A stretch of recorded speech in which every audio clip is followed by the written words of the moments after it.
On Monday, August 21st, people from around the world will descend upon Clarksville for an amazing natural phenomenon, a solar eclipse. A solar eclipse occurs when the moon passes between the sun and the earth, blocking the sun's light from the earth.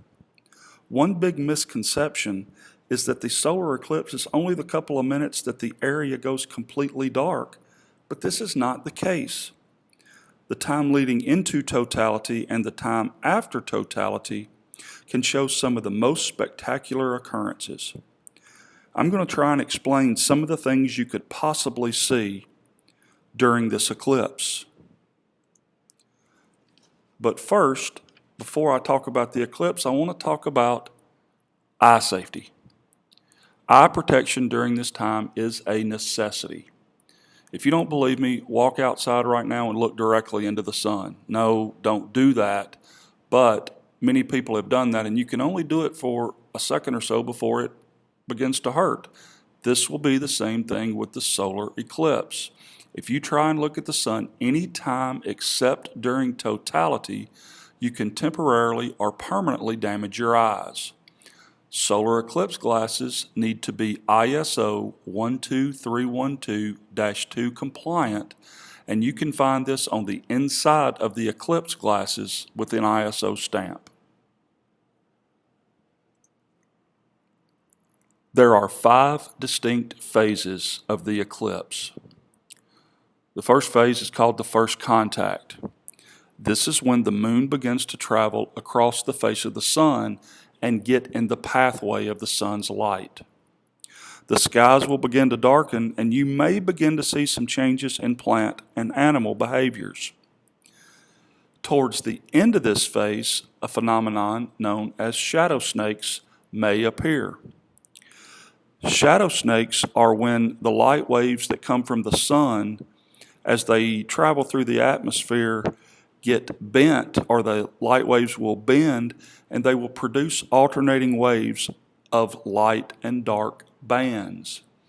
The best way to possibly see this is to lay out a white bed sheet or a big piece of white paper and to look at it during this time. This time will be right before the next phase will begin.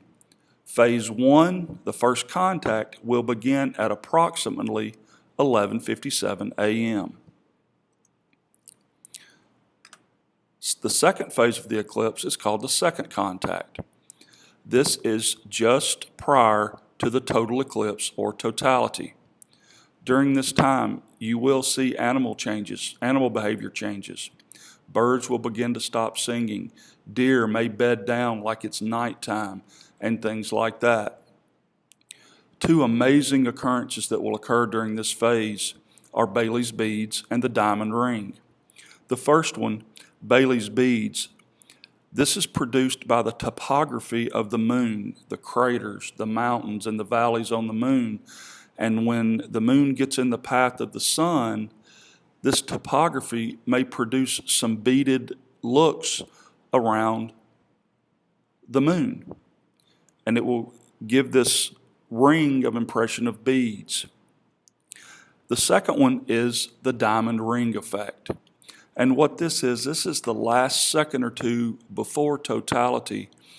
And again, the topography of the moon will produce this one bright light that will look like a diamond ring, as you can see here on the picture. The second phase begins at approximately 1:25, and as you can see on the screen, I've got specific for me is 1:25 and 32 seconds. The third phase of the eclipse is totality. This is when the moon moves in direct path of the sun and it blocks the view of the sun. That's known as the umbral shadow. During this time, the sun's corona should be visible. Temperatures will drop 10 to 15 degrees. Wildlife will be silent.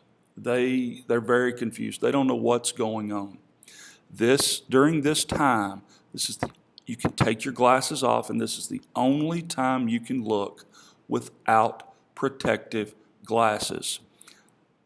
This time will only be approximately 2 minutes and 15 to 20 seconds. So make sure you don't set your glasses down, lose them, because you will need to put them back on. The total eclipse begins at approximately 1:26.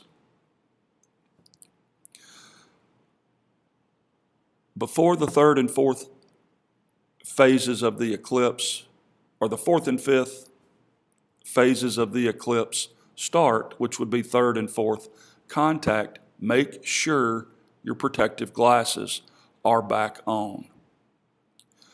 The third contact is actually the reverse of phase 2 that we've already talked about. You may see the diamond ring again, you may see Bailey's beads, and you may see shadow snakes.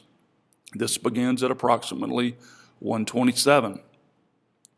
Then the last phase is the fourth contact, which is the reverse of phase 1, and the skies will begin to brighten and things will go back to normal. The total eclipse ends at approximately 2:53 p.m. Now for safety, and I've been saying it all along, make sure you wear your protective glasses. Wear them the entire time except for the 2 minutes or so that the total eclipse is occurring. If you don't have protective glasses, you can make a pinhole projector. They're very easy to make. All you need is a piece of cardstock or an index card. Cut a small square in the middle, tape a piece of aluminum foil over that square, put a hole in the middle with a stick pin, and then you can project through that hole onto a white piece of paper, and you can actually see the moon moving in the path of the sun. And just to be on the safe side, keep your animals inside. Keep dogs and cats inside. Not real sure if it will affect them, but be better safe than sorry. There is also an app that you can get, I believe, on iPhone and Android, and it's called the Solar Eclipse Timer by Gordon Telepon. This app is GPS enabled, and wherever you are that day, if you're watching the eclipse, you can get the exact data for the eclipse. Also, make sure you turn the volume on your phone up, because it will talk to you. It will tell you to look for certain things. It will tell you to look for Bailey's beads, to look for the shadow snakes, to look for the diamond ring, and so on. So it is, I believe, $1.99, and